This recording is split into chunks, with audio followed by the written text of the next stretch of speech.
Okay, now I don't know why it doesn't show the image to me. Do you see me? Can you see me? Yeah. Yeah. Okay. Yes. Okay. Sorry, just because I couldn't see myself, and I just was wondering. So yesterday we analyzed a little bit a few issues concerning the rule of law and its role in contemporary constitutionalism. Now, what I would like to do is to move to a further issue, which is apparently distant from what we generally do. Sorry, just let me see if we've got the slides here. Yes, I think we can move here to the slides. No, they're not here. 1 second. Just let me open this. Okay. Sorry, I'm having today, I don't know why, but I'm having lots of problems with, yes, here we are. We're analyzing what we might call the religious factor. Now, what is that mostly in Western societies, we consider ourselves as secularized societies in which the religious factor is well separated from the civil, from the political aspect. Obviously, if one has a belief, one is free to believe and to worship. But if one does not feel, one is not religious and one is not a believer, one is free to do more or less what one wants. So that these two spheres are very much separated, at least in the general perception in Western countries. So what I would like to do is instead look at three aspects which are very much connected one with another. One is religion as law. So I underline the notion of that the religion is the law. Religion in the law, that is how the religion influences the law, and then the law of religion, how the law regulates religious confessions, religious practices. So this is more or less what the aspects I wanted to analyze, because these give very much the sort of various legal systems in the Western tradition are quite different one from another in this aspect. So although most of us, we live in Italy, I see and I welcome Albany Kidd, Baker Wood, and Chloe Anzalone, who are connected, and therefore are foreign students who are resisting sort of the forced migration that coronavirus epidemic has forced most Erasmus students.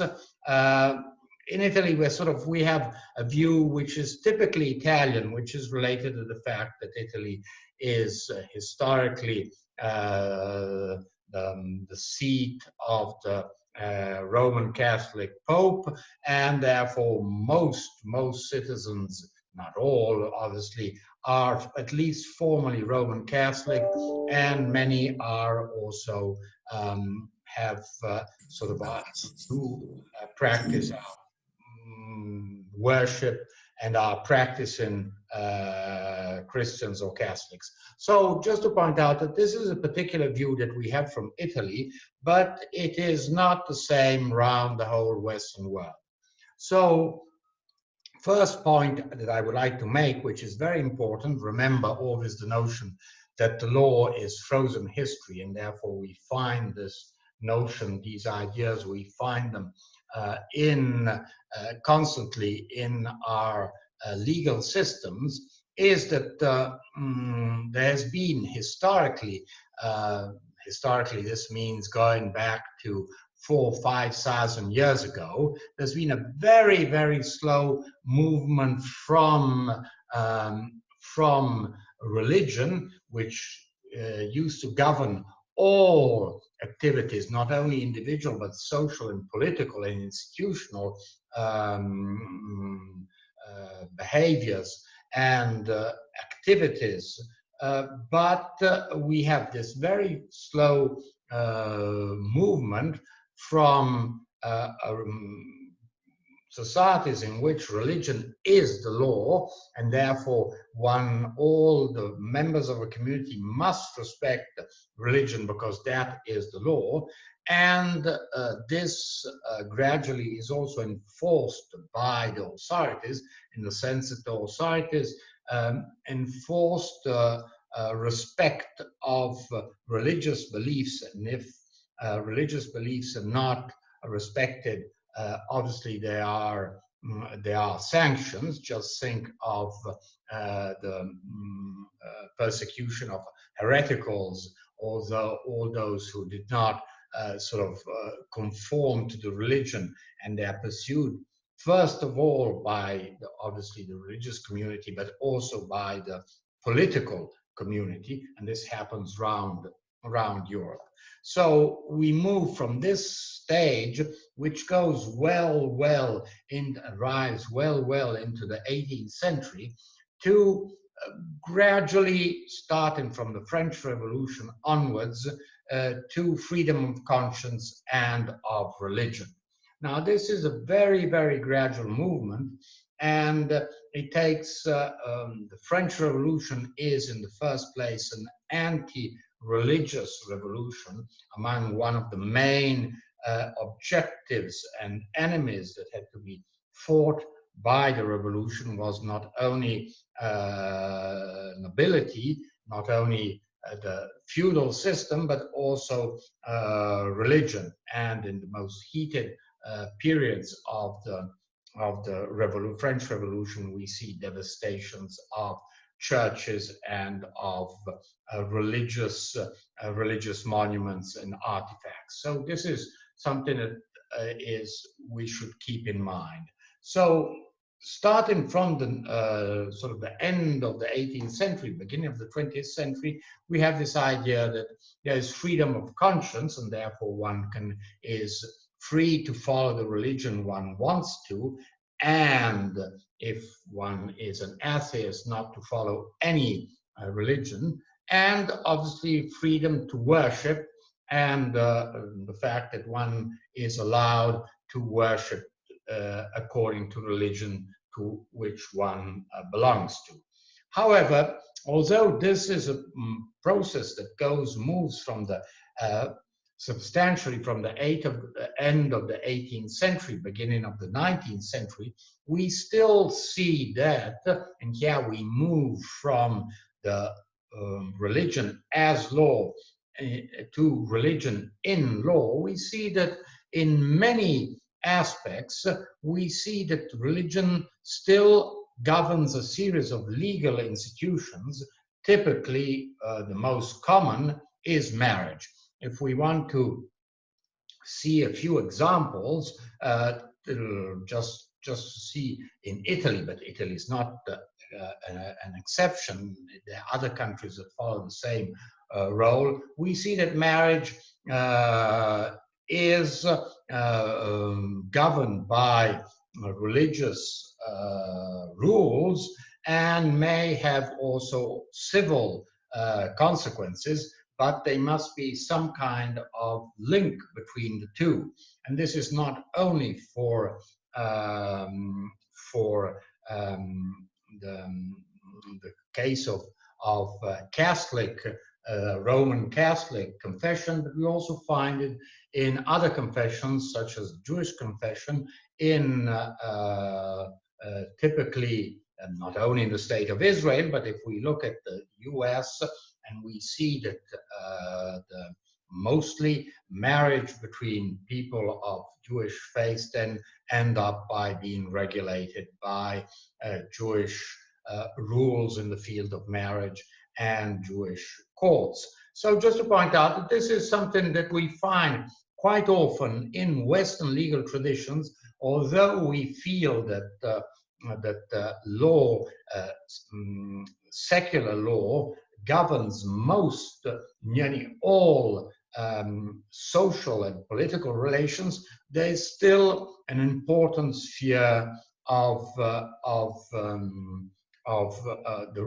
sphere of religion, which governs certain legal institutions. Furthermore, we find in several Western countries that the fact that one belongs to a certain religious community um, uh, gives to that person a certain personal status. For those who are interested in this kind of issue, it's a very interesting aspect. I suggest you go. I'll just write it down on the dashboard. Dashboard. 1 second. Just let me go here.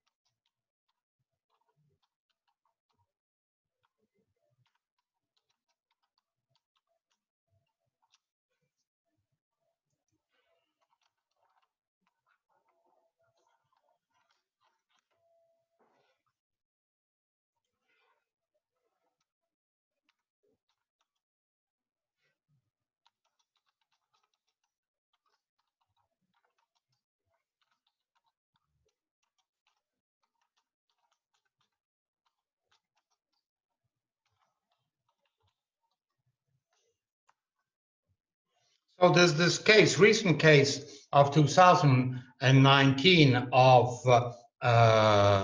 in front of the European Court of Human Rights, this case Mullis Ali versus Greece. And it is very interesting because Mullis Ali, this is a case in which the fact that a deceased person belonged to the Muslim minority in Greece. History of Greece is rather complex, but there is a minority, a Muslim minority in Greece, and this minority has should follows rules in Islamic rules in succession. So here we have a case in which Mr. Mullis Ali does a will according to Greek law. Then the person dies, and there's a conflict between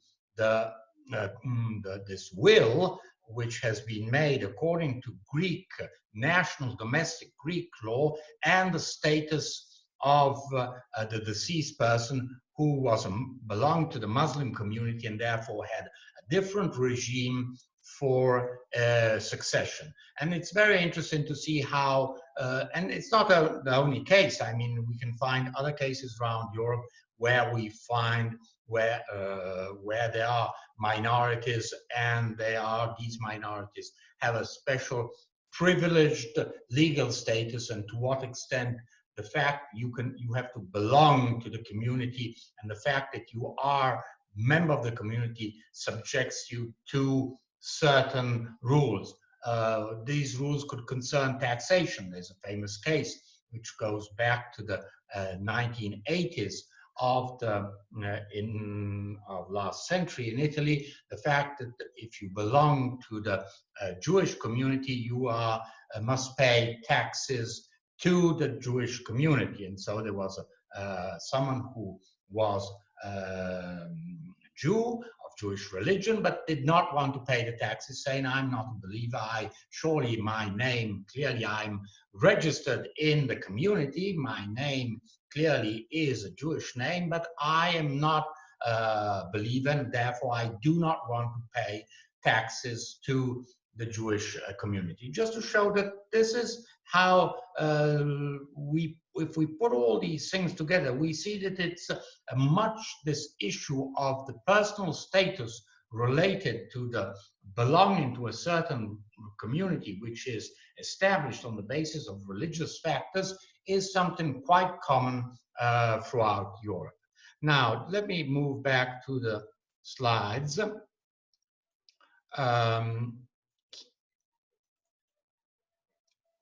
So this is one point. Then we see that if we go on looking at the role of the influence of the religion in law, it can also be indirect. We see in many countries, not only Italy, that certain religious confessions have a very important role in shaping the law in certain delicate areas in which that confession has very strong views. Just to make a few examples, throughout in the Western tradition, abortion, in vitro fertilization, that is artificial procreation, same-sex marriage, and end-of-life decisions, and cremation. Just to show these are complex issues that are very much ridden with ethical aspects, and in which the fact that in a certain country one religion is strong and very well represented in the institutions and in parliament makes these religious principles somehow translated into law that applies to everybody. Typical example, in Italy, there was a law introduced in 2010 in the case of artificial insemination, in vitro fertilization, which limited very much this possibility. And this law was strongly influenced by the majority of the time and by Roman Catholic views. The problem is not sort of discussing the merits of this law, which subsequently was greatly struck down by the Italian Constitutional Court, but just showing that this is quite common in many countries. In Ireland, until a few years ago, divorce was not allowed because it was contrary to Roman Catholic belief. By the way, today is 17th of March, St. Patrick, but I don't see anybody, any of you whose name is Patrick, but anyhow, but just to remember that St. Patrick is always shown as his main miracle is that of having delivered Ireland from snakes. Apparently, Ireland was inhabited by snakes, and St. Patrick's came along and chased the snakes. So we hope that St. Patrick will get rid of not of the snakes, but of the coronavirus. So just to point out that that we find that religious beliefs and the role of religious communities can have a very important influence on how the law is shaped. Then, if we look at the aspect of law of religion, then we start seeing that there is a very complex situation.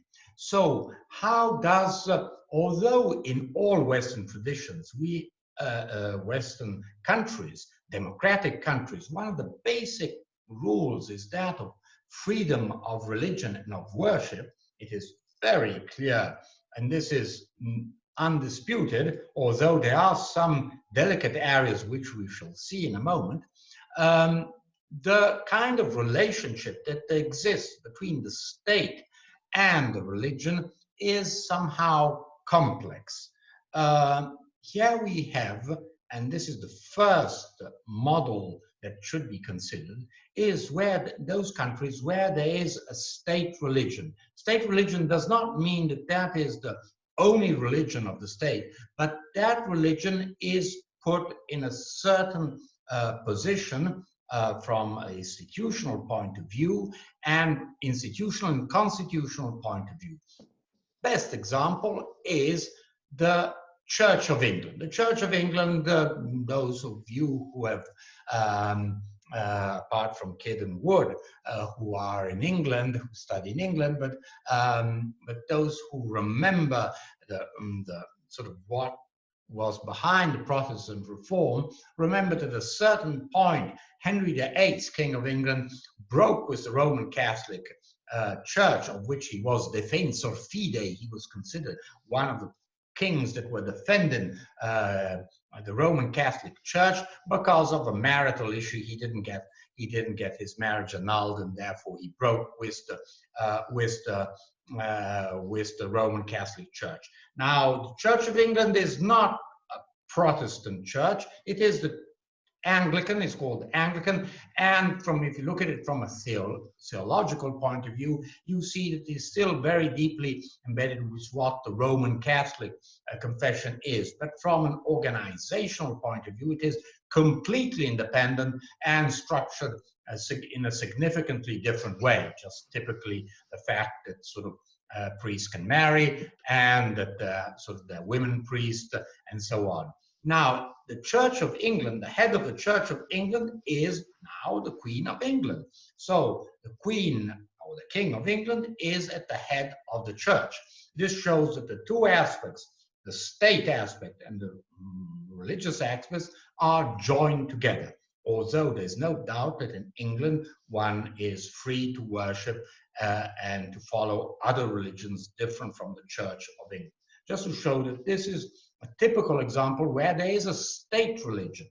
Or we see that in the constitutions of many countries, Ireland, Spain, Malta, Hungary, Poland, the Roman Catholic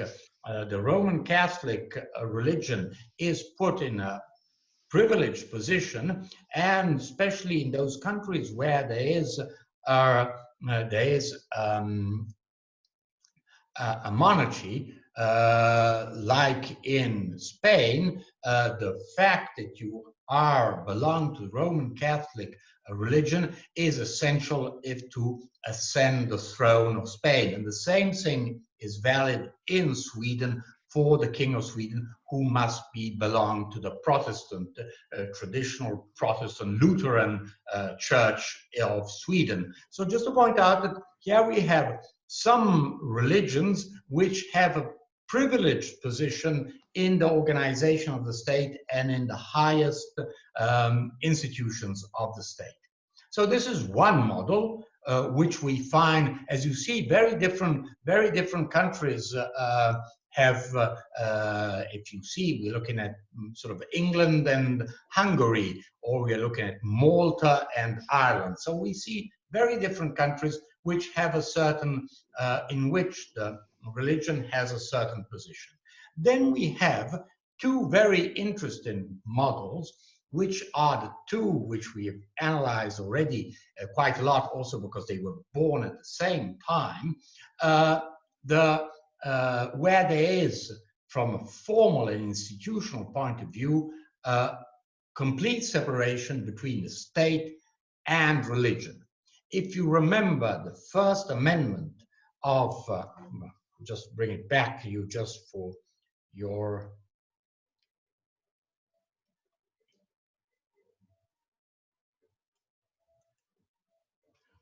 First Amendment to the US Constitution, 1791, Congress shall make no law respecting an establishment of religion or prohibiting the free exercise thereof. That means that in Congress cannot intervene in religious matters and cannot somehow give privileges to a certain religious confession. We will analyze this more in detail in a moment. And the other case is that of France, which, as we know, became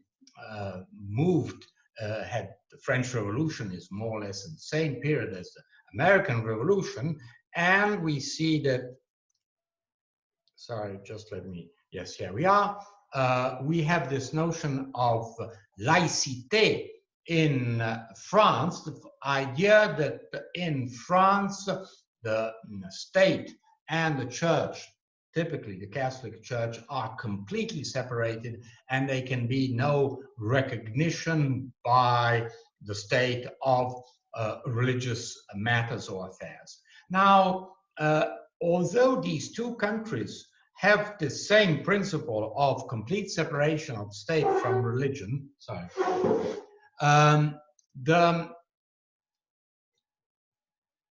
the reasons behind this are significantly different. In the US, you must remember that the US and mostly the sort of northern colonies, typically Massachusetts, were founded by religious minorities which fled from Europe to escape persecution. And they found their refuge in the New World, typically the Mayflower with the Pilgrim Fathers, which arrived in Boston in the 17th century with the Mayflower. And throughout the centuries,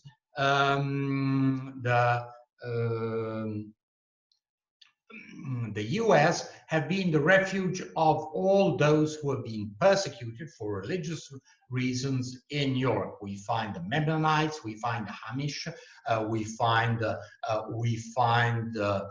obviously all the Jews starting from Eastern Europe in the sort of second half of the 19th century till the persecution under the Nazi and the fascist regimes. So we see that the US, if we look at the history of the US, we see that the US is historically founded in significant part by religious minorities who are deeply feel very much that their identity, and they are profound believers, but none of them want to find themselves in a state where one religion is above the others.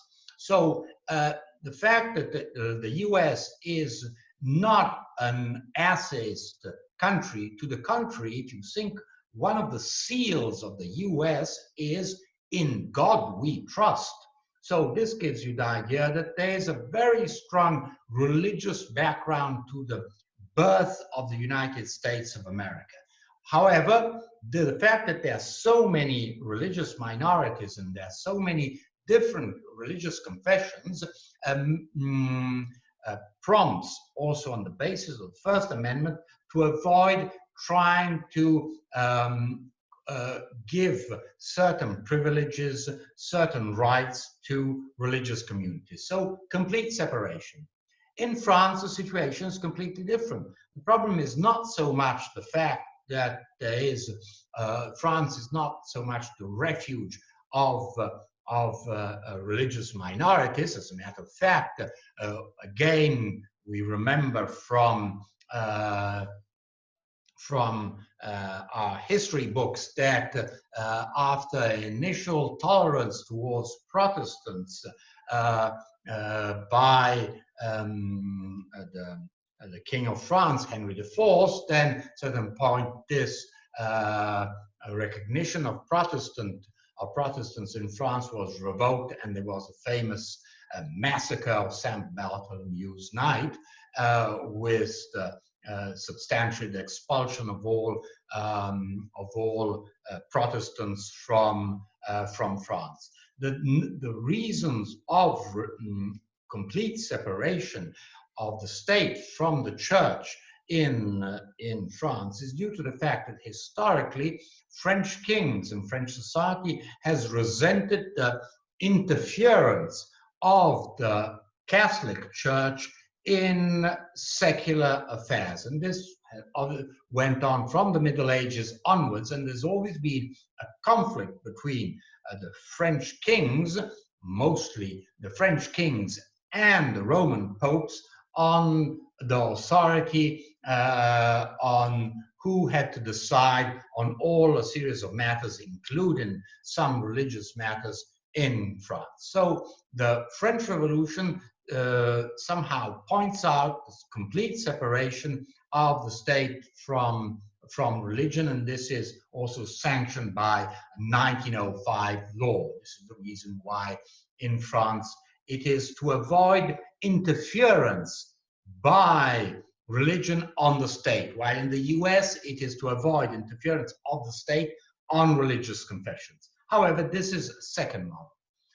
The third model, which in Italy we know very well, but it's not only an Italian case, is that of concordats. What are concordats? They are a contract of which is a concordat from, it is a contract which is valid from an international, it is not, it is an agreement that has its validity in international law, that the state as such signs with a religious community. This religious community can be not only the dominant church, but can be also minority churches. In Italy, we find not only an agreement with the Roman Catholic, but also with various Protestant minorities, with the Jewish community. And we find this variously in Germany, in Spain, in countries like that, many countries around Europe. We find that the relationships between the state and religious confessions are set out by an agreement, and this agreement is a solemn agreement. So it is not the law that establishes what unilaterally, it is not the state that unilaterally decides how a certain religion or certain religion aspects are regulated in society, but it is an agreement, a contract between two parties which have the same dignity from a legal point of view, the state on one hand, the religious community on the other, which set out a whole lot of principles. The main aspects are, first of all, legal effects of religious ceremonies. Marriage, is marriage valid or not in front of a minister of that religion? So this is the first aspect, which is very important. Second, what is the position of ministers of faith? Do they have a special status? Think of the fact that, take for example the issue of confession in those Christian confessions where the faithful confess their sins. Is the minister of faith obliged to reveal the sins that to the public authorities, the sins that the faithful person has confessed to him? This is a further aspect. The fact that there are many denominational schools, schools that are run by religious orders, what is the validity of education which is given in those denominational schools? Do they receive subsidies from the state? Is religion taught at school? And then what is the status of places of worship? There's a historical principle of the right of refuge within a church. So the churches could not be invaded by the public authorities, by the police, by soldiers, because they were somehow, quote unquote, extraterritorial. There was a privilege around this. So are places of worship, are they protected from interference of the public authorities? So just to show what are the typical content of contents of concordats. So just to show that in the Western world, although we all, the basic principle is that is freedom of religion, freedom of worship, and obviously also freedom not to believe and therefore to not be forced to follow any specific religion, we see that there are very different approaches to this problem and how to regulate the relationship between the state and religious confessions. And this gives an idea of yet the religion is still very strong. Now, these issues have become significantly more of greater importance over the last, I would say, 30 years, because we traditionally, what did we have? We had mostly Christian confessions, which were not peaceful at all, because if we remember what, since the sort of the Middle Ages persecution of religious minorities, and then after the Protestant Reform, war of religions throughout Europe, but then we had the only really religious non-Christian community was the Jewish community, which was persecuted all around Europe, and we find examples, whether we are talking of the, being chased by Spain, where they were perfectly assimilated when Spain was under the Arab rule, or we look at the Jews in Eastern Europe, or ghettos in Venice or in Italy. So the persecution of Jews is something which is an element that shows how complex the relationship between the state and religion was. But since these were the only two really confessions that existed in Europe and in the Western world, over the last 30 years, we have these very strong and numerous Islamic communities, which are concentrated in countries which had a very, very strong colonial empire, and whose inhabitants were mostly belonging to Islam. Here we find them, we think of both the UK, and we think of all the Muslims that there were in India, in Pakistan, and in Bangladesh, just to make a few indications, or also in Africa, whether Eastern Africa or Western Africa. So a whole lot of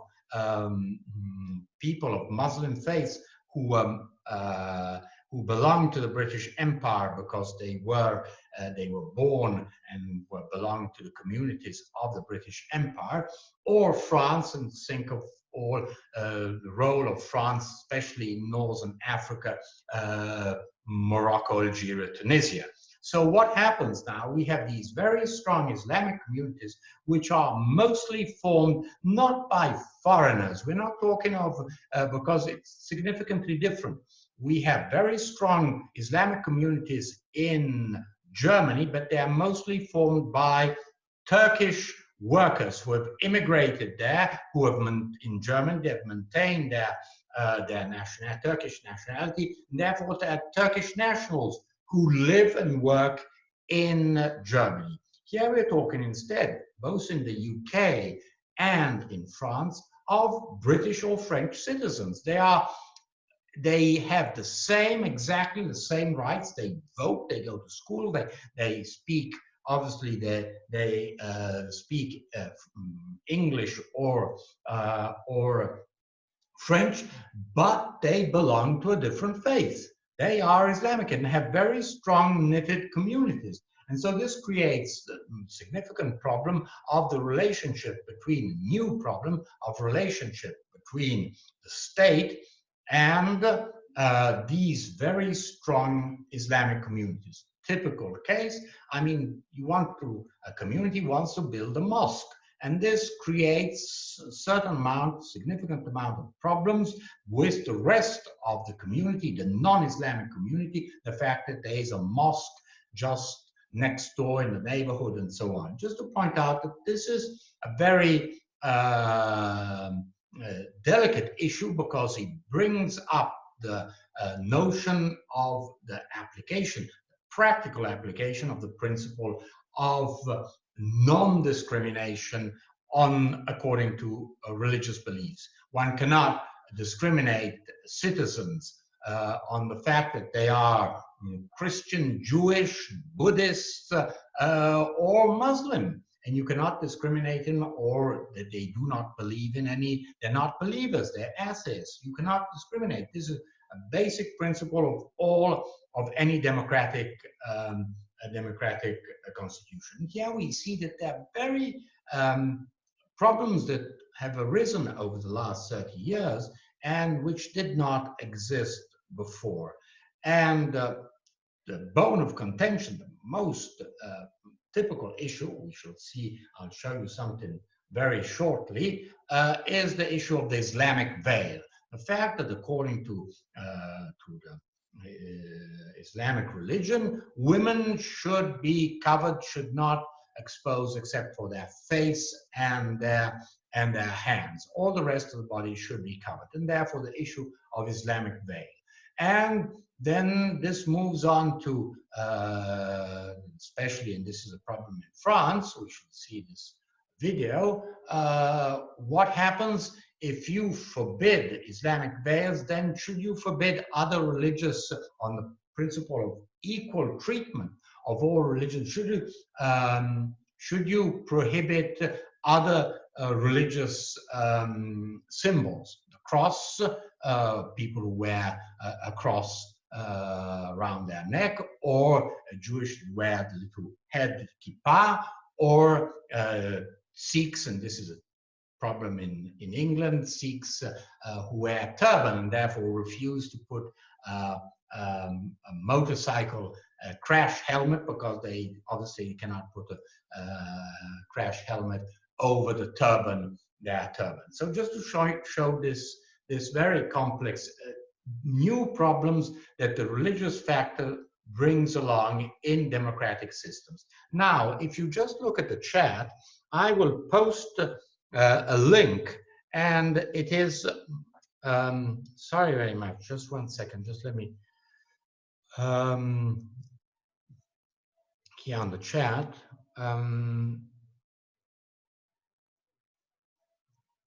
Beko says, I think all the UK students have returned. Where are you, Beko? Are you connected in UK, or are you still in Rome? I'm connected in the UK. Oh well. And what about Kid? Are you Albany Kid? Where are you? I'm in the UK as well. Oh, so you've returned. So you've Yeah. no, well, you'll have the same problem. You've escaped from the Italian. We'll see if the Italian sort of measures against the coronavirus are sort of more effective or more sweet to take than British ones that will be enacted, I expect, very soon. But I'll just type this link. Let's see if I can. Yes. Can you manage to pick up this link and have a look at it? Because I could broadcast it on my screen, but I'm afraid I might. No, I can't do this. So let's see if I can do it on, go on the, let's open another browser.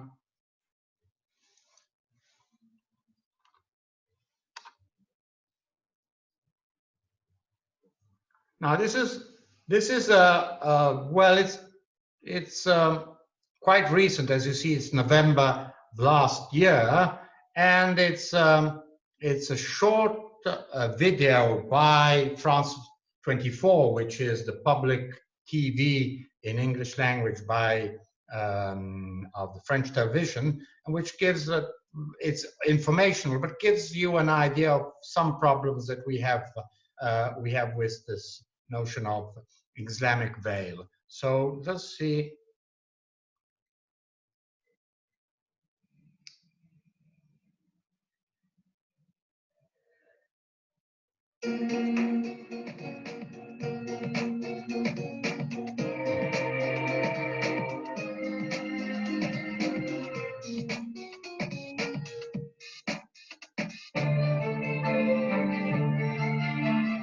clash. Every time we fall into the trap of sparking controversy in this way, we don't do the French any favors. There's a French phobia, an obsession regarding the headscarf. A woman wearing a headscarf isn't a terrorist. She's a woman like any other. Prof, you can share the screen, please, because we are only A listening. recurrent and touchy issue that has again made headlines here in France. I hear the volume. The debate came back to the forefront as the result of footage filmed by far-right activists during a We can only see the video. time. In it, a far-right official voices angry and repeated opposition to the presence in the audience of a woman wearing a headscarf. The woman in question was chaperoning her son's school trip, and the chaos that ensued sparked a heated debate on Islamophobia, women's rights, sectarianism, inclusivity, and the rule of law. Well, let's start by hearing from some Muslim women reacting to this latest uproar as they visit the Senate, where a new law is currently under review. It's an exciting day out for these pupils and their parents. The group comes from Marseille. They're from a working class area in the north of the city. Samia Ghali, the socialist lawmaker from the Bouches-du-Rhône region, has invited them to Paris to visit the Senate. All of them have been stunned by the polemic over the headscarf. I was born here, I grew up here, I respect everyone. I've never had any problems. I wear it because it's my choice. Often people say that women who wear it are submissive, and that has to stop. By a coincidence, the group we're visiting just as senators were examining a law which would ban the wearing of religious items, including the headscarf on school outings. These women regularly face stigma and even hostility because of their headscarves. And today, they want to say their part. A woman who wears the headscarf isn't a terrorist. They're just women like any other. Everyone needs to understand that and respect our choice. It's my religion, that's all. I don't understand why people are taking it out on us. It's harassment. During their visit, the women had to watch the debates from a screen. They weren't allowed to enter the chamber while wearing their headscarves. Now, it's by no means the first time that France has struggled with the highly politicized question of whether this Muslim garment is compatible with the country's brand of Republican secularism that finds its roots in the separation of church and state back in 1905. Let's take a look now at how this debate has evolved over the decades. Layla, Fatima, Samira, three girls who refused to remove their headscarves in class. It was October 1989, and their expulsion from school became known as the headscarf affair. Comme une mesure discriminatoire à leur encontre. Réaffirmer la laïcité de l'école. Hours of debate in the National Assembly followed as the press took up the story. Soon, two organizations joined in.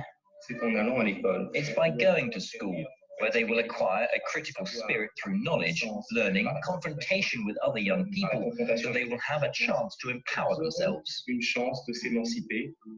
The debate on secularism is not new. It started at the beginning of the 20th century when France passed a law in 1905 on the separation of church and state. Even then, tensions over the topic ran high.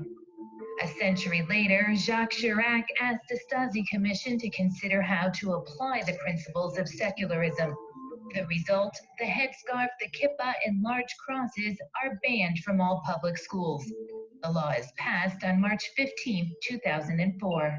L'objectif, c'est de The aim is to guarantee everyone's freedom, with the only limit being the respect of common rules, and also to guarantee equal opportunities for all French people, regardless of their origin, religion, or gender. Son origine, sa religion ou son sexe. But instead of settling the matter, the debate over the headscarf raged on. In 2008, private nursery school Baby Lou fired an employee for serious misconduct after she refused to remove her headscarf at work. 4 years later, mothers wearing headscarves on school trips found themselves at odds with government guidelines published by the education minister. From the moment we are on school time and school trips, we need to uphold the neutrality of public service. There can be no picking and choosing when it comes to secularism. Other Islamic outfits have come under scrutiny. In 2010, a law was passed banning the wearing of a full face veil out in public. 6 years later, it's the burkini that's banned on some French beaches and then in municipal pools. In February 2019, a French sports store advertised a hijab designed for running. But in the face of public outrage, the product was quickly pulled from the shelves. For some analysis of France's response to this issue, I went to meet historian and anthropologist Nicole Pellegrin, who's written a book on the history of headscarves. Nicole, hello. Hello. Thank you very much for being with us. When did the headscarf become more than just a garment? Je pense qu'il faut qu'on se place, vous et moi. I think that we need to put ourselves within the French context, and exclusively the French context, which is a somewhat unusual case even within Europe. Je pense que cette question. I think that this question has only become so controversial from around the 1990s, the year 2000. From the moment the headscarf was worn by young women or little girls, as was the case in Caille in 1989, it began to bother the French, and specifically the French, because their past is both colonial and Christian, which can explain, and I say can explain, the fact that they've made such an issue out of what is only a piece of material, a scarf. The word used to describe this piece of material has changed as well. Is that significant? From my point of view, it's significant that we started with the word scarf. I've worn scarves. My mother and my grandmother wore scarves. Then we put the adjective Islamic beside it. Then we started using the word veil in the singular. Then Muslim veil, and today the hijab. It shows an interesting and negative evolution of the French mindset, which is interesting to explain. You notice also that in English these words don't have exactly the same meaning, and the French meanings are interesting to analyze. Is it surprising that the notion of wearing a headscarf sparks such a knee-jerk reaction here in France when, until the 1960s perhaps, women were expected to hide their hair and wear something on their heads? Obviously, any respectable woman, my grandmother, would never go out with her head bare. She needed to wear a scarf, or a mantilla, as she would say. Respectability for women in many civilizations meant wearing something on their heads. Including here in France. And of course, in France, it was the same. The laws are debated here in France every time the issue comes up officially as the wider issue of religious symbols. But there's never a controversy over Catholic crosses on women's necklaces, or the kippah for men, for Jewish men, or Jewish Orthodox attire. Why is that? It's even more interesting that among what the French call conspicuous signs, you forget, and it's interesting because we all do, the fact that veiled men exist in the Middle East, and that we meet quite a few of them in France. So there's something very interesting in that the focus is on women's body hair and whether it should be hidden or displayed. Why is this issue of secularism and the way of using secularism as part of this debate on the headscarf so entrenched here in France? I think that it's because in France we belong to a democratic, republican society that decided from 1905 to legislate on public spaces and their openness and tolerance towards the way all men and women express themselves. Nowhere else has there been such clear-cut legislation. The problem is that today, instead of benefiting from this legislation, we interpret it in an extremely narrow way, which sets France apart from other European nations in that regard. Nicole Pellegrin, thank you very much for having spoken to us. It was a pleasure to be here. Now, as we've just seen, this debate over the headscarf has been widely used as political fodder. Let's take a look now at where the different parties stand in this debate. It's a topic that's divided the French political class for over 30 years. But for some members of Emmanuel Macron's France on the Move party, the headscarf debate is simply outdated. Every time the issue comes up, we fall into the trap of a controversy that once again was sparked by a lawmaker of the far-right national rally. It's not our style of politics. Every time we act like this, firstly, we're doing wrong, and secondly, we're wronging French citizens. Et deux, nous faisons du tort aux Français. But the opposition, particularly on the right, seem keen to keep the subject in the public eye. It's not a question of how long the piece of material is, but it's a question of equality, brotherhood, and freedom. It's still a symbol of oppression, a symbol of submission. There are women who were sent to prison because they wanted to feel the wind in their hair. On the far right, the headscarf is a pressing issue. This National Rally politician argues the government simply has no place in France's secular society. We can't fight Islamism through politics alone. We'll fight it as a country. France has a national identity that the headscarf should not be a part of. Meanwhile, the country's left-wing parties are denouncing a climate of racism and Islamophobia. To put it simply, a religion is being targeted. I think our fellow Muslim citizens deserve more than to be stigmatized. For his part, President Emmanuel Macron has said he respects a woman's decision to wear the headscarf, but is not personally happy about it. The topic remains highly decisive in France, and for many, the tone of the debate has become alarming.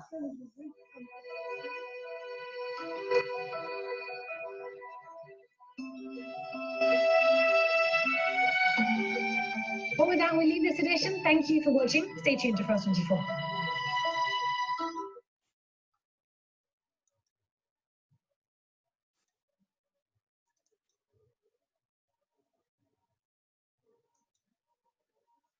Sorry, just let me stop here.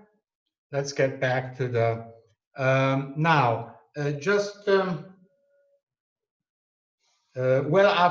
sorry. I wrote it down. I wrote the link and I didn't send it to you. Now, I just like to open a small debate on this issue. I mean, in Italy, we don't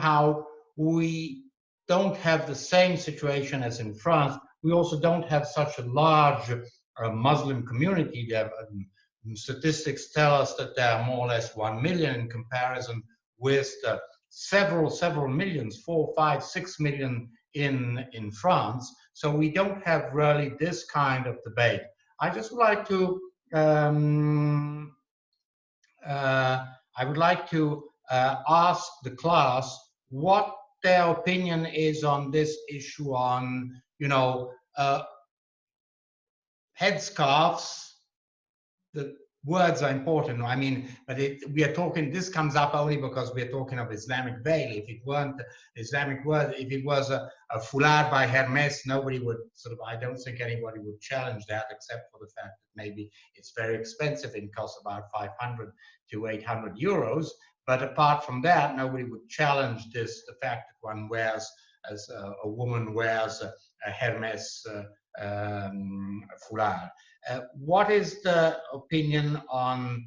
What is the class's opinion on this topic?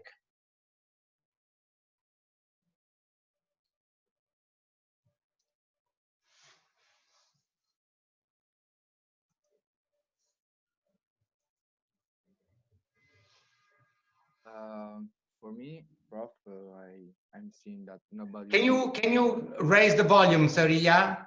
Yeah, you hear me? Thank you. Okay. You have a somehow French name. I don't know if this is you are Swiss, French. but yes, French Swiss. Yeah. So that's close. But for me, I think the position is this: everyone can wear whatever they want. There are only two limits. One limit is the decency. So hopefully, I think nobody can be going out naked because someone can be offended. And the other part, maybe, you know, the hijab, that is the veil, the Muslim veil, is like the veil that old lady in small villages puts in their head when they are going to the church. So I don't understand the point of the criticism. But for example, for the burqa, that is a completely full clothing in the face with veil, there I can recognize maybe a problem of public recognition in public places where maybe the police officer can have a problem. But I think that the majority of people that I know thinks on the argument that everyone can wear whatever they want. Oh, this is Teria's point of view. Has anybody else got has other views? I don't know. I mean, we have some, but I don't want to. So I don't want to make mistakes. Maybe sort of there. Well, there are also students that sort of come from other, sort of have a different religious background or come from countries which are different. What the view is? I would like to ask Kid and Beko and Anzalone. Anzalone from, I see she's connected from Belgium, and Beko and Kid, Wood and Kid, who are connected from England. If you have different views in Giovanniello, well, Giovanniello always has, the problem is another one. Okay, let's hear Giovanniello. Can you open the mic? Yeah. I'm thinking about what happened in Italy last year. I don't know if you remember that there was the Catholic sign in one class in an elementary school. Yeah. And some Islamic father and family start saying that they have to remove it because it was offending their religion. And I'm thinking about the concept of freedom. If you think you have freedom wearing something that it's not usual for a nation, I think that if you decide then to wear these and say I have freedom to wear my burqa, I think you have to say even we are in a state that is Catholic, and we have to, if the main teacher or whatever wants to put a Catholic sign in one class, they don't have to say nothing. And that's the problem of freedom. If you want freedom, you have to give freedom. And for me, it's important. It's at the basis of our society. Yes, but Giovanniello, this means that if you want freedom, you give freedom. This means that clearly Islamic people of Muslim faith, women of Muslim faith, have the right to wear an Islamic veil. I mean, if you... Yeah. I think they have. If it's in their thought, they have to, because nobody can say nothing. Sorry, yeah, just if you can wait a second, because I would like to see other, what is Shahadabi? Because Shahadabi, she mentioned, if I'm not correct, that she comes from Iran, or at least I don't know if to what extent she has still ties with Iran. And so this is interesting. Last year in this class, I had 2 Turkish girls coming from Bilgi University in Istanbul, and it was very interesting to see how 2 girls, they had no veil, they were very Western, how they felt the issue of veil in a society like Turkey, which now has become very much religious. So I would ask, is sort of, has someone else got some more comments? You can see the chat here. Adimari says, are you talking about only headscarf? Well, the problem is that headscarf brings a whole lot of other issues. I mean, there is a case, there's an interesting case, we won't analyze this, which was decided by the Italian Court of Cassation, of last year of a Sikh who went about, I think he was in Mantova, Cremona, who went about with a large dagger, a dagger sort of 20 centimeters long, if not more, and he was charged for bringing, and the dagger was confiscated, and he was charged with bringing weapons in the public, and he said, "But this is a religious sign." And the Court of Cassation said, "Well, it's not religion. This is an armed. This is an arm, and there are these reasons of public security are above the fact of religious symbols." So it could be the Sikh, but let's set aside daggers. Let's think of Sikhs' turbans, or just think of very simply the fact that quite commonly people of Jewish faith wear a kippah, which makes them very recognizable. They're very easily identified, while maybe you don't see the small cross on the gold chain that many women bring, but also some men bring around. But you notice immediately a kippah. So whether we are talking veil, kippah, prominent cross, turban, what your view is. Now here we have Giacchini.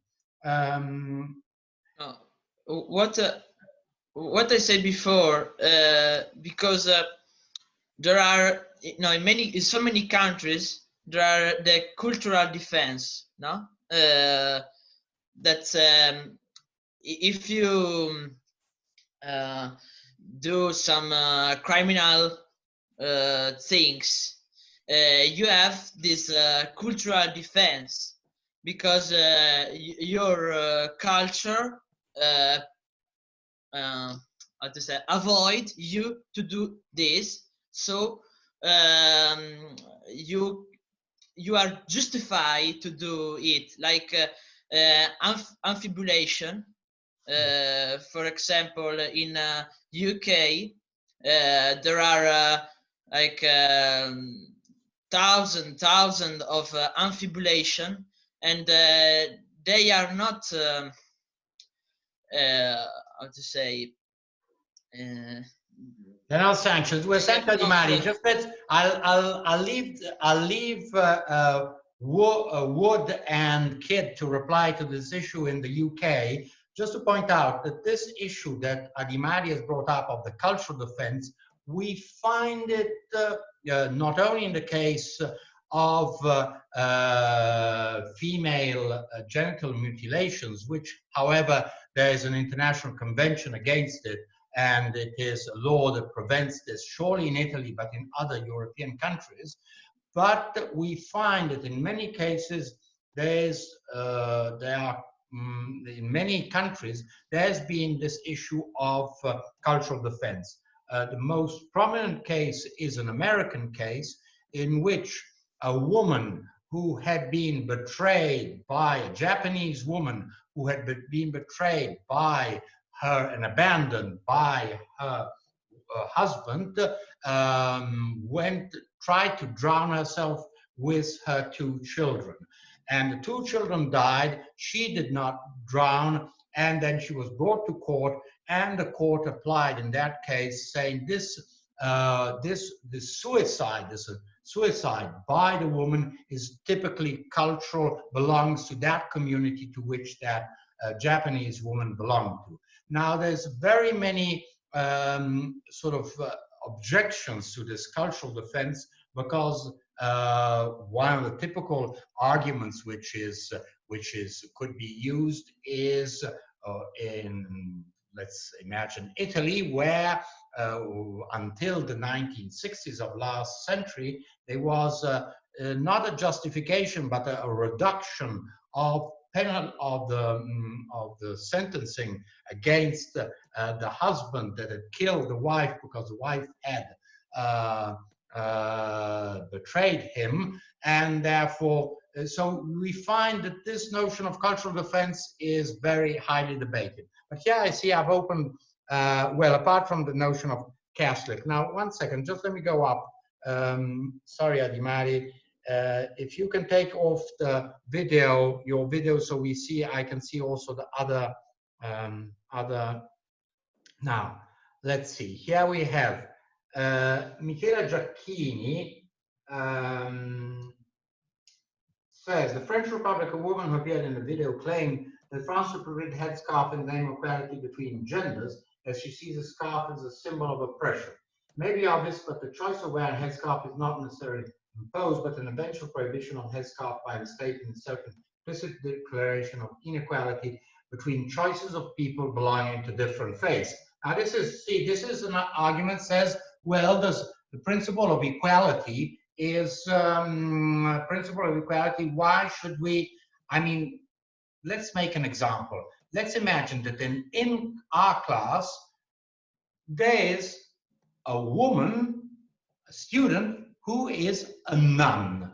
And nuns generally wear a headscarf, more or less prominent, but the nuns wear a headscarf. And it is related to basically the same idea of modesty, which is common to all monotheistic religions, whether it is Jewish, whether it is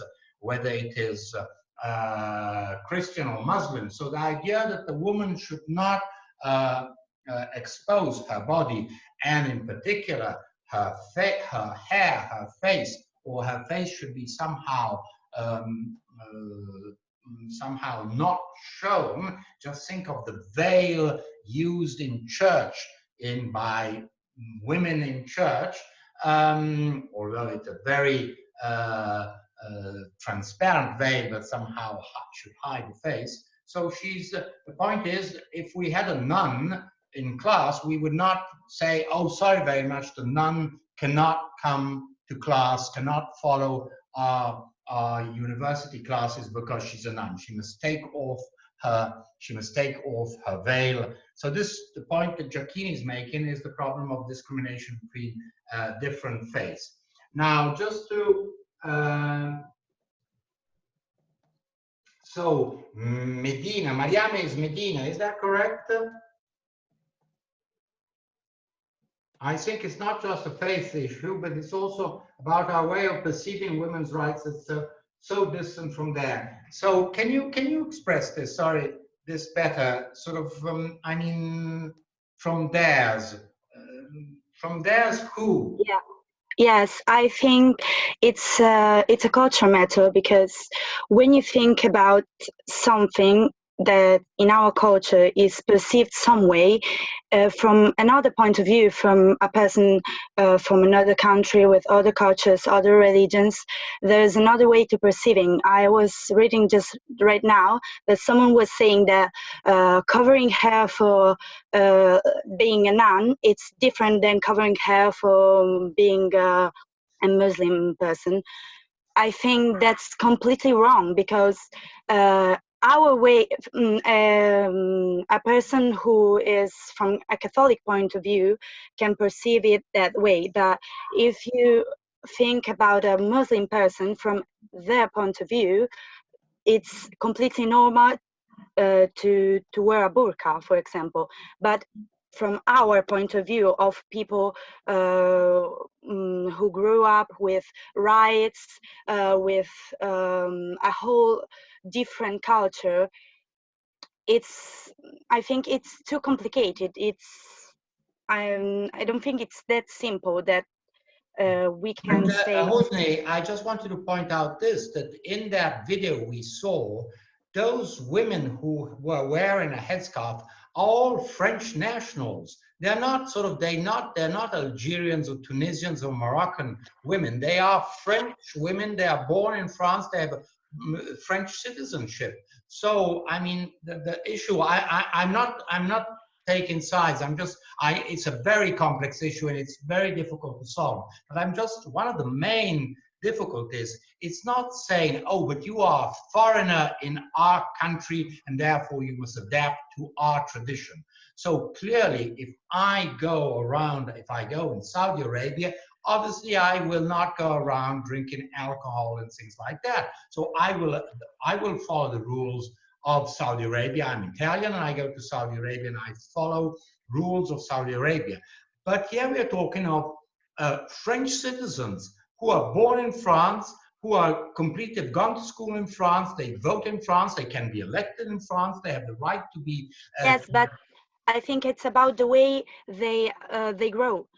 For example, I speak from a personal matter. My father is Muslim and my mother is Catholic, and I grew up from a view of both parts. And may I say that I would never wear a burqa, but I can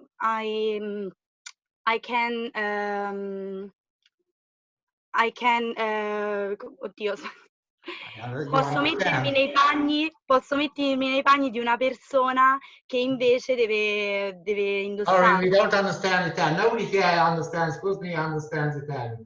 So sorry very much. But anyhow, yes, this is the point. This is the point. I think this is in that interview with Professor Pellegrin. It was interesting to note that she said, "Hey, there's also I'll put it quote unquote a sexist aspect in this. It comes because it is related to women. It's not so much related to men." So I'm just asking. I'm not taking sides. I'm asking the sort of the female students. You think that behind this issue of the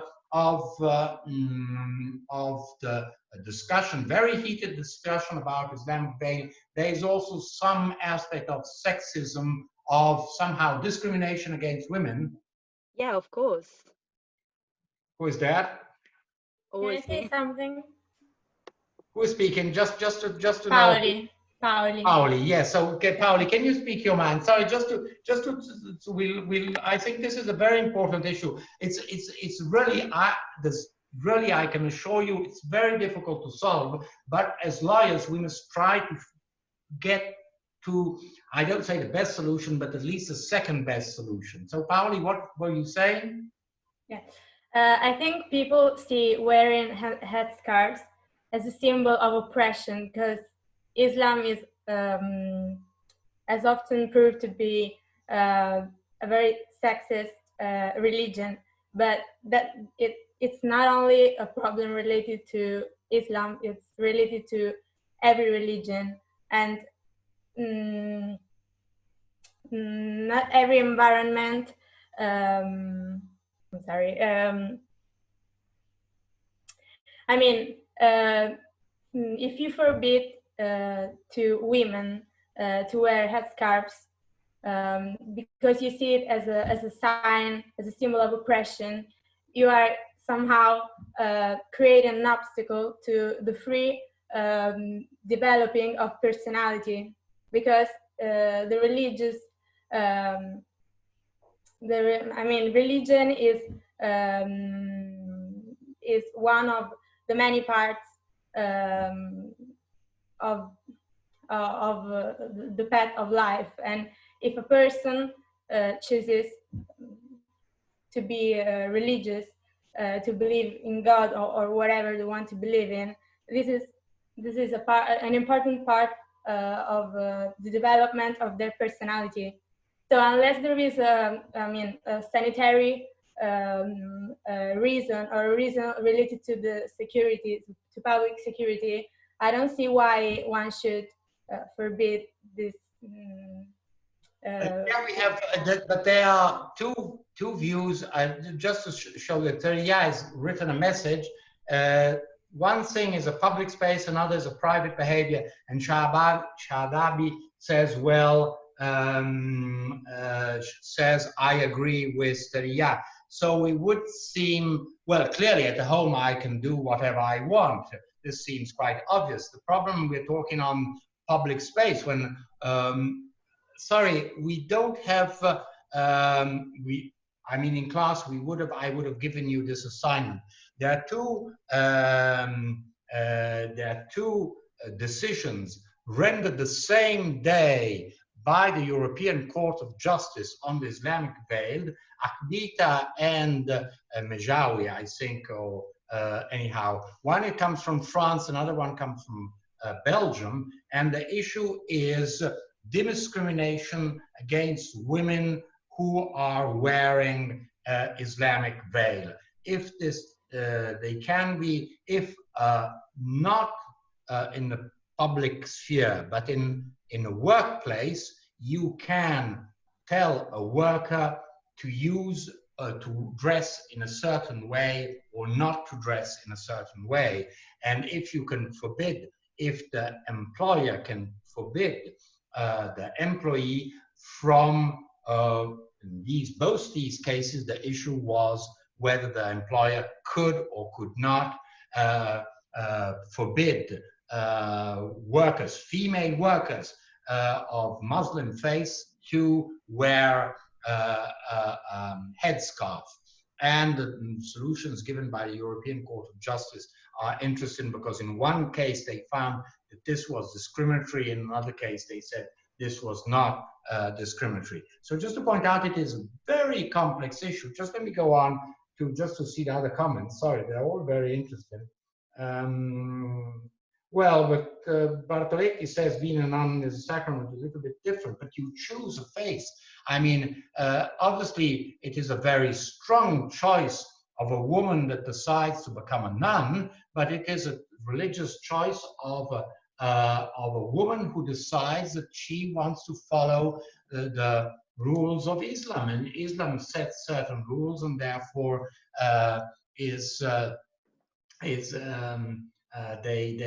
they follow the same religious belief.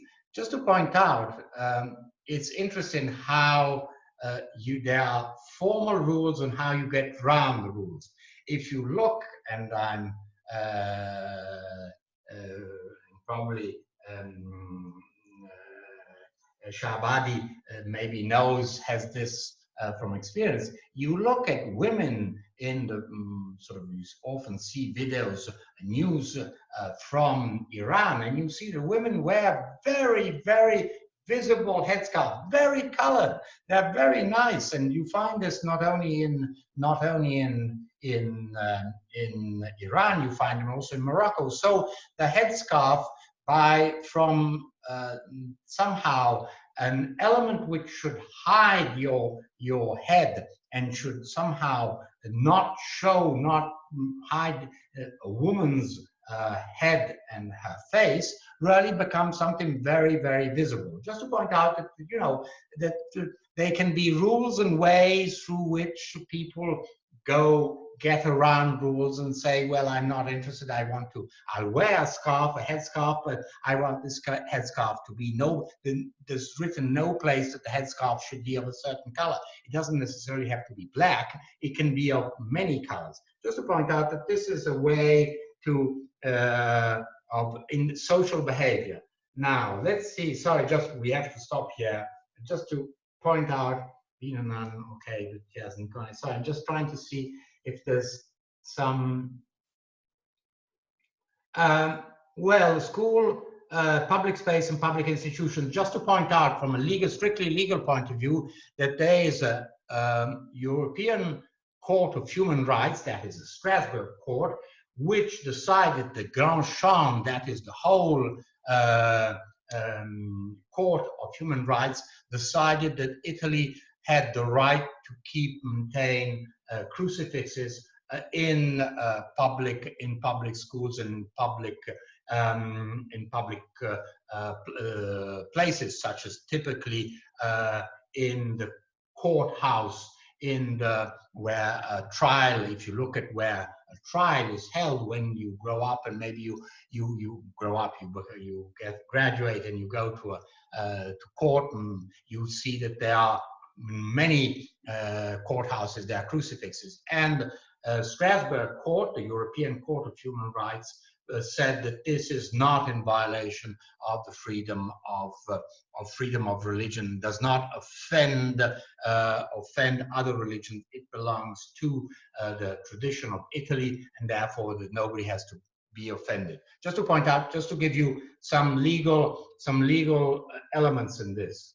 Yes, can I say a thing? Because I said that you have read my messages, so it was for making a little of the point of the discussion, because at one time we started talking about the crucifix in the schools. So, and we said that there was an argument saying that it was like the treatment of the hijab. The thing that I wanted to say is, of course, the school can have the crucifix, but in the case of the fathers that came out to and asked to take out, if we are talking and seeing it only in a point of view of rights, I think maybe in a public space where all confession and all the people and all culture has to see, it's better to don't have symbols. Like we don't have to put political symbols or other cultural symbols, you know. So the point was this. Yes, so yeah, just to point out, I had the impression that although if I am allowed to sort of somehow make outing, I'm atheist, so I'm not. But I think there's some difference between political faith and religious faith. I think historically and also deep in the in social conscience and in history, religion has somehow is transcendent and goes beyond what are political beliefs. So I don't think we can put on the same level religion and politics. But there's a point made by Giovaniello, which I would like to. Giovaniello says, if you go to an Islamic state, even if you're an Italian girl, you have to wear the veil. Well, it's not exactly like that, because obviously the rules apply to Muslims, and Muslims have to follow that faith, the rules of that religion. But the issue is that, and this is a very significant issue, the principle of reciprocity. What we find, and this is why democracy is uneasy with other cultures coming from countries where there's no democratic system. We tend to be very open, we respect everybody. In non-democratic countries, these views, these democratic rights and principles are not respected. So there is some, this is one of the main problems of contemporary society, of the globalized world, where we find differences. A Western world where most principles are respected. Just think of the issue of the Charlie Hebdo magazine. The fact they were in France, they were doing satire, that was accepted in France, but this was not accepted elsewhere, and there was a commander was sent, and the whole, well, not the whole, but most of the journalists of Charlie Hebdo got killed. Just to show you that what is considered, we as Europeans consider fundamental, a fundamental right and a fundamental liberty and freedom, elsewhere is considered not only not a freedom or a right, but it is offensive for that. Obviously, we react to this kind of imposition by which other nations and other cultures can impose our view. But just to point out that there is a conflict between, in Giovaniello's point, the issue of reciprocity is a very significant issue. Now, sorry, just I'll just I have to. I can't go. I can't. No, Teria, please, just 1 second. No, because we can't. You can't monopolize the discussion. I just would like to open it. 1735, and well, you have the very strong debate, and I hope this just gives you the idea of how important these issues are, and from a legal point of view, from a social point of view, but also from a legal point of view, because at the end of the day, if we give a solution to this problem, it must find some kind of legal solution. It can not only be a social solution. You know, I don't mind if I have in my class, in my workplace, in the street, I see people with a veil, I don't mind, or instead I don't want, well, some mayors in some towns say they don't want even kebab. So just to point out that, you know, they can be very different views. So, but we have to find, as lawyers, we have to try and find legally workable solutions. Workable, I mean, just to show that we always have to find, and remember always the allegory of justice holds in its hand scales, and scales means that we are always balancing. Now, I'm sorry, I have to stop this very interesting conversation just to open up the next topic, which is, sorry, I must just want to, sorry, just let me go back to our slides.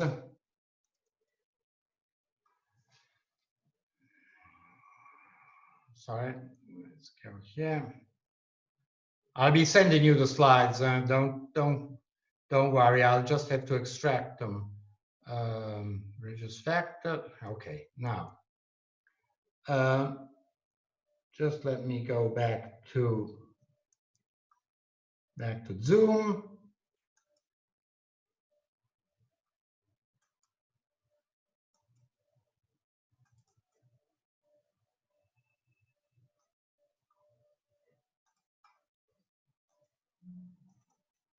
Okay, now we have to, sorry, I realize that I touched a very debatable issue, and it's good, and I tell you, it's very important you discuss and you have different views. You will find in a much more practical and lower level, if I owe money to some of you and someone has a credit towards me, and we go to court, obviously our respective lawyers will have very different views. And the problem is that of convincing the judge that my lawyer will say, oh, but Mr. Zeno mustn't owe this money for many reasons, because he's already paid, because it's there's been a time limit, whatever. And your lawyer will instead say, oh, no, but he owes the money. So just to point out that dialectics are very important. Dialectic skills are very important in a lawyer. A lawyer is always finding arguments, counter arguments, and try and find convincing arguments for whoever must decide. Now, let's move on to a further new issue, that one of government. Now, when we are talking of government, we mustn't only think of the executive power in its highest level. So in the presidential system, we have the president of the US, President Macron, or in the British system, Boris Johnson rather than Giuseppe Conte or Angela Merkel. We are not only interested in this on the top level of representation of government and how government comes out, whether it is elected by the voters or by parliament, the two models, parliamentary and presidential models, but we are mostly interested in see how government is organized and how is the structure of government. Because to govern, it isn't that whoever it is, whether it is President Trump or Angela Merkel, it isn't that simply President Trump sends a tweet about and all 300 million Americans follow his tweet. No, you need a structure, an organization by which you somehow govern country, and especially if the country is democratic. It isn't that you just command and everybody obeys. You must find a series of structures that somehow transfer the notions of government, of the decisions of government. Now, one of the main debates that we find in democratic systems, and again, here it's interesting because we are comparing, remember this is comparative legal systems, we're looking at the Western legal systems and we find rather different approaches to a very important aspect, which I've summarized in these two words, these two nouns, centralism and federalism.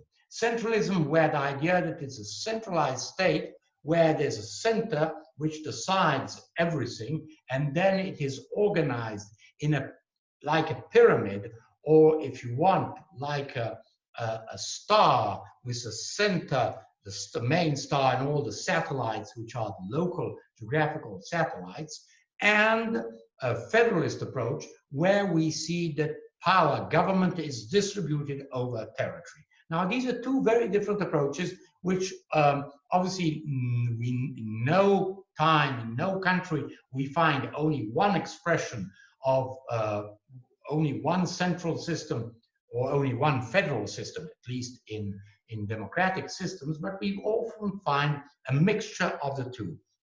Just to remind you, again, because we must go back to history, feudal monarchies,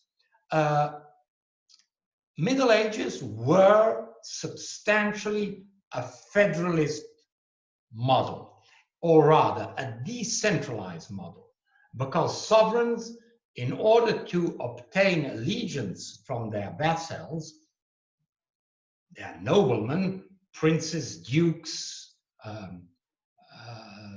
counts, and so on, they were given functional, that is, areas of competence, and territorial autonomies to their vassals, and they want allegiance, they want taxes, they want armed men in case of wars, and they want them to control the territory, to ensure that peace is held in that territory. So it is, there are these agreements, these contracts, which are between the king and his most important nobleman, which establish what are the powers which are conferred upon these feudal lords, and what are the duties that these feudal lords have towards the sovereign. So this is very clear in the Middle Ages. And as this brought to a very strong decentralization by which local authorities, local noblemen, lords, were somehow behaving as if they were in total control, and instead they were supposed to be dependent on the king, we see that in the 16th century, we see a gradual attempt to centralize functions. We see this in France, we see this in Spain, we see this in England. So to reduce very, very gradually local autonomies. This somehow works quite well in some countries, less well in others. Better in England, a little bit in Spain, not very much in France. One should keep in mind that at the same time, we have always these two great events of the 18th century, the American Revolution, the French Revolution. What do we find is that the French Revolution basically aims at creating a centralized state. That is the end of the feudal state, the feudal organization, society, no more privileges, autonomies, and everything centralized in the capital of the nation, one nation, and the fact that Parliament holds the will of the nation. Popular sovereignty is conferred upon its representatives in Parliament. So the French Revolution is substantially a centralization. What Louis XIV and his successors did not manage to do, although they attempted to centralize the power in France, the French Revolution manages to do that. And when Napoleon comes, he brings this to a radical solution. If you think of what in France are the so-called départements, the departments, they all have names of rivers or of mountains in order to eliminate any relation with ancient traditional names which were related to lords, princes, dukes, and so on. That doesn't exist. Loire, Bourgogne doesn't exist. It's Rhône. It is Alpes-Maritimes. It is all. If you think of all the French, the 90 French departments, they're all geographical names which have no reference to nobility. So the whole idea is that of creating a unitary state where everything is controlled by the center. In the American Revolution, it is absolutely the opposite. Not only did the United 13 colonies break up and leave the motherland, and therefore they do not want to be controlled by England, which was imposing taxes and its laws, so they want to break away from the motherland, but the whole idea is that of creating a federal state, the United States is plural, of America. So what is interesting is seeing how, and we should see it tomorrow, how this development of the notion of centralism and federalism, here we have two events, fundamental events in the history of Western history and in also legal history, French Revolution, American Revolution, and we'll see how these two solutions, which apparently are very divergent, somehow meet, and what is the solution that we find now in democratic systems. So this is what I will try to discuss tomorrow, but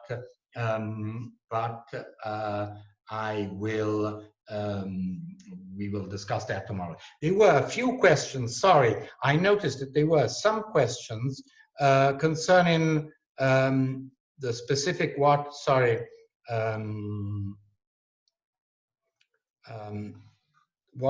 on religion. Just let me go back. Before we entered the debate on Islamic scarf, that is, sorry, there were some questions.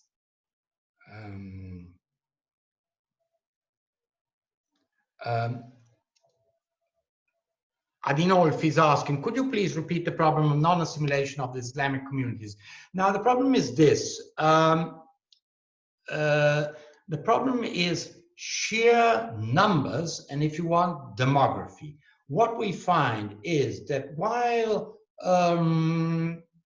Europe can somehow tolerate, I'm using this term, small minorities, if they're not very large, whether they are linguistical, ethnic, or religious minorities, the problem with Islamic communities is that Islamic communities are quite often very joined together and are communities by themselves very much tied by the fact of religion.